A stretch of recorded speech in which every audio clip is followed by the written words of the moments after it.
La team parisienne, j'espère que vous allez bien. Donc voilà, le PSG s'est imposé 2-1 contre Montpellier au stade de la Monson.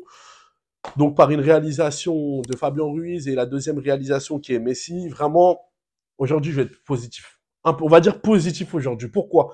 Parce que j'ai vu une latitude, vraiment, et surtout précisément en deuxième mi-temps. Mais d'abord, on va pas mettre les chargeurs avant les bœufs. On va d'abord parler de cette première mi-temps qui a été pas bonne du tout, en toute sincérité. Le PSG n'a pas été bon. Ils ont été à l'image des matchs qu'on a vus contre Rennes, contre Lens, contre Strasbourg, contre Troyes avant la Coupe du Monde, parce que les gens ils croient que c'est après la Coupe du Monde que le PSG joue comme ça. Non, c'était même avant. Là, on a trouvé un PSG première mi-temps qui était pas bon, qui essayait de se trouver, etc. Après, il y a eu penalty d'Mbappé qu'il a raté. D'ailleurs, j'ai pas compris ce qui s'est passé. Il a raté. Deuxième penalty parce que le premier a mal été tiré et aussi il y a certains joueurs qui sont rentrés dans la surface de réparation, donc l'arbitre a décidé de faire retirer le penalty, il a raté. Et donc déjà ça c'est un signal qu'à un moment faut arrêter, ok? C'est pas le meilleur tireur de penalty. À un moment, si on va être décisif en Ligue des Champions dans certains matchs, il faut faire tirer les meilleurs. Déjà Messi tire mieux que lui, il y a des jeux, Ramos il tire mieux que lui, faut qu'on arrête, c'est bon. Mbappé on va pas tout lui donner, ça c'est pas quelque chose à faire. Et le troisième but, excusez-moi, il y a eu 3-1, le troisième but c'est Zaïre Emery. Donc à un moment il faut qu'on arrête. Vraiment, il faut qu'on arrête de vouloir essayer de trop tout donner à Mbappé. Ça, c'est pas bon aussi. Le joueur, il peut partir du jour au lendemain. Ça aussi, ça rend pas service. Ensuite, ce qui s'est passé, c'est que, bon, Montpellier aussi, ils ont pas eu beaucoup d'occasions aussi, en toute sincérité. Ils sont en bas du classement. Mais il y a quand même du positif à en tirer. La deuxième mi-temps, j'ai trouvé une équipe vraiment qui a été mieux, qui s'est remis en question. Vraiment, qui s'est remis en question et qui a pu vraiment se relever, malgré tout ça, qui a pu se relever, qui a pu vraiment réussir à avoir un second souffle après les blessures de Ramos et d'Mbappé, parce qu'Mbappé, Léo Leroy, le fils à Jérôme Leroy, un ancien Parisien, a commis des fautes quand même, c'est incroyable. Je comprends pas comment ça se fait qu'il est encore sur le terrain ou qu'il a pas de carton. Il a fait une grosse faute à Mbappé qui a fait que il a eu une gêne au niveau du genou. Ramos, pareil, en première mi-temps, ça a été la même chose. Ramos aussi, il a été blessé, coup de tête lors du jeu aérien. Bon, ça peut arriver. Mais on a trouvé vraiment, après que ces deux-là soient remplacés, ils ont été remplacés par Renato Sanchez pour faire redescendre Danilo en défense centrale. Et Ekitike, j'ai trouvé que l'équipe, elle était mieux. Elle était plus équilibrée et il y avait moins d'individualité. Là, j'ai vraiment vu le collectif. Et là, moi, j'ai décidé de faire un constat par rapport à la deuxième mi-temps. C'est qu'en fait, j'ai trouvé une équipe qui était plus aérée. On s'approchait plus du porteur du ballon. On écartait le jeu. Vraiment, il y avait souvent des appels. Il y avait des joueurs qui proposaient, des joueurs qui faisaient des courses. Franchement, j'ai trouvé le milieu de terrain, Ruiz, Vitinha et Renato Sanchez très très bon. D'ailleurs, j'espère qu'il va continuer sur ce milieu de terrain en mettant bien sûr Verratti, Ruiz et Renato Sanchez. Je préfère plus comme ça. Ça a beaucoup plus de sens. Franchement, j'ai trouvé un milieu de terrain qui a été beaucoup en rythme. Et là, ça me fait penser au match qu'on a vu contre Maccabi Haïfa, où il y avait beaucoup d'espace, où ça écartait beaucoup. Messi, franchement, là, on l'a bien vu. Messi, on l'a vu, il a été vraiment en jambes. Et c'est ça, en fait, je pense que le problème au Paris Saint-Germain, c'est un constat. Hein. Après, vous me dites ce que vous en pensez dans les commentaires. D'ailleurs, n'oubliez pas de vous abonner, de liker, de partager. On va faire un live juste après sur TikTok. Mais vraiment, je trouve, hein, c'est un constat, hein, mais je trouve qu'en fait, les trois devant, ils se marchent trop dessus, en fait, et ils n'ont pas de solution. Balle au pied, ils n'ont pas de solution, tellement qu'ils se condensent, et les joueurs, ils sont tellement condensés comme une boîte de sardines, qu'en fait, le porteur du ballon n'a pas de clarté. Il n'a pas de clarté lorsqu'il a le ballon, en fait, il ne sait pas à qui la mettre, parce que tout le monde est condensé.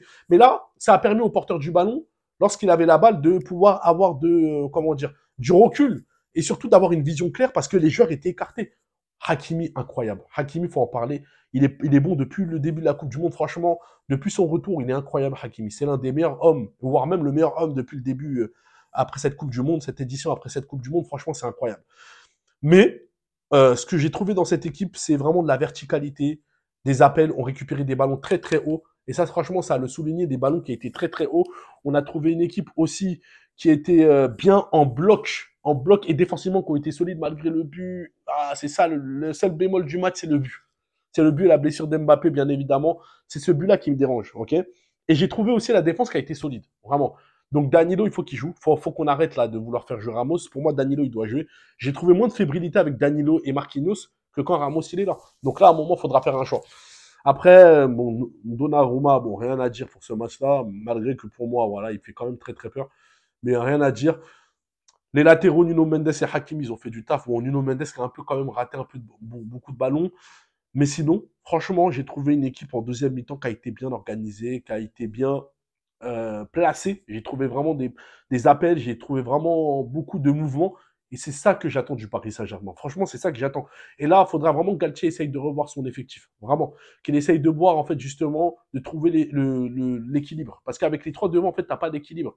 Et c'est pour ça que ton jeu est perdu, parce qu'il y a trop d'individualité de la part de tes trois attaquants. Mais là, le fait qu'on enlève Neymar et Mbappé, ça permet au moins à certains joueurs de pouvoir s'exprimer. Ça permet à certains joueurs de pouvoir s'exprimer et de montrer leur qualité quand ces joueurs-là, ils sont pas là. Mais quand ils sont là, quand ces trois-là, ils sont là, en fait, ils brident l'équipe. Ils brident réellement l'équipe. Et ils empêchent l'équipe de pouvoir produire leur jeu. Et là, je trouve vraiment que c'est une très, très bonne chose. Après, moi, je pense que le Paris Saint-Germain, ce qu'ils peuvent essayer de faire, vraiment, c'est mon avis personnel, de mettre Messi en faux neuf. Dans un 4-3-3, de mettre Messi en faux neuf, de faire un choix entre Messi et Neymar. Vraiment, de faire un choix entre Messi et Neymar. Soit on met Messi, soit on met Neymar en faux neuf. Dans cette situation-là, ça veut dire pas en tant que neuf, mais en tant que quelqu'un qui va redescendre pour créer le jeu, pour créer de l'espace pour les latéraux, pour les ailiers. Et sur les côtés, il faudra mettre Mbappé et Hakimi. Pourquoi je dis Hakimi? Comme ça, il y a Nuno Mendes et Hakimi. Tu as deux joueurs solides, tu as deux latéraux. Sur un côté, Hakimi, il est très très bon offensivement. Et ça peut être une force. On peut mettre ou Messi en pointe ou Neymar et Mbappé sur le côté gauche. Comme ça, Mbappé il pourra beaucoup plus utiliser la profondeur et ça va amener de la variété dans le jeu.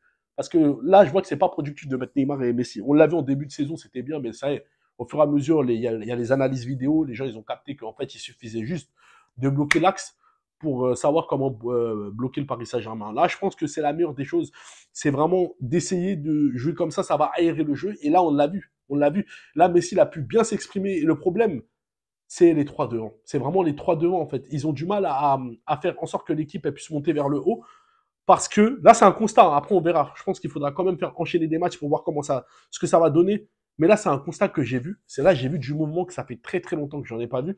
Je pense que c'est quand même quelque chose à souligner. Ensuite, je voulais parler de Ziyech, Hakim Ziyech. Je tenais quand même à en parler parce que, voilà, j'ai pas fait de vidéo dessus. Et Hakim Ziyech, je suis à bout quand même qu'il n'ait pas pu venir. Bon, après, c'est pas Ronaldinho, il faut arrêter les conneries aussi. C'est parmi les supporters parisiens aussi, ils abusent. Mais il aurait pu apporter quand même, parce que Hakim Ziyech, c'est un joueur qui sent très très bien. Il a une très bonne qualité de passe, un bon pied gauche, une bonne patte gauche. Et c'est un joueur aussi qui est capable de faire des très très bonnes transversales, de ta mettre au millimètre près. Mais après, malheureusement, on n'a pas de neuf. Donc après, est-ce que ça va être mis en avant? C'est ça la bonne question. C'est un joueur qui est polyvalent, il peut jouer milieu de terrain, il peut jouer ailier dans un système à 3, dans 10. Franchement, c'est un joueur qui est polyvalent. Et il nous manquait sur l'aile droit. Et pour moi, comme je dis, il faudra faire un sacrifice entre Messi et Neymar parce que c'est dommage. Mais bon, on l'a pas eu.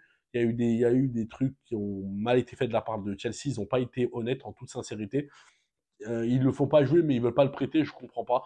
C'est vraiment malhonnête de la part de Chelsea ce qu'ils ont fait. Et c'est pas normal que la LFP n'ont pas soutenu le Paris Saint-Germain. Normalement, ils auraient dû homologuer cela parce que c'est pas la faute du Paris Saint-Germain. C'est Chelsea qui ont mal fait les choses. Ensuite, je voulais quand même parler de Campos parce que Campos, c'est triste, hein, mais ce mercato, il n'a rien fait du tout. Et encore, ça prouve encore une fois qu'il ne peut pas. Vraiment, il ne peut pas. Le Paris Saint-Germain, c'est trop lourd pour lui. Et j'ai vu même que c'est le cas de Bigot, les supporters de là-bas souhaitent aussi son départ. Donc ça en dit beaucoup quand même sur lui. Donc voilà, sur ce, n'oubliez pas de vous abonner, de liker, de partager. On va faire un live TikTok là tout de suite. Je vous demande à tous de vous abonner tous sur mon TikTok. N'oubliez pas Instagram, les gars, aussi. C'est très, très important. On doit atteindre les 1K, 1000 abonnés. On est presque au bout de ces 1000 abonnés, mais je vous demande à tous de jouer. Abonnez-vous sur ma page Instagram, incroyablement parisien. Sur ce, à tout de suite sur TikTok.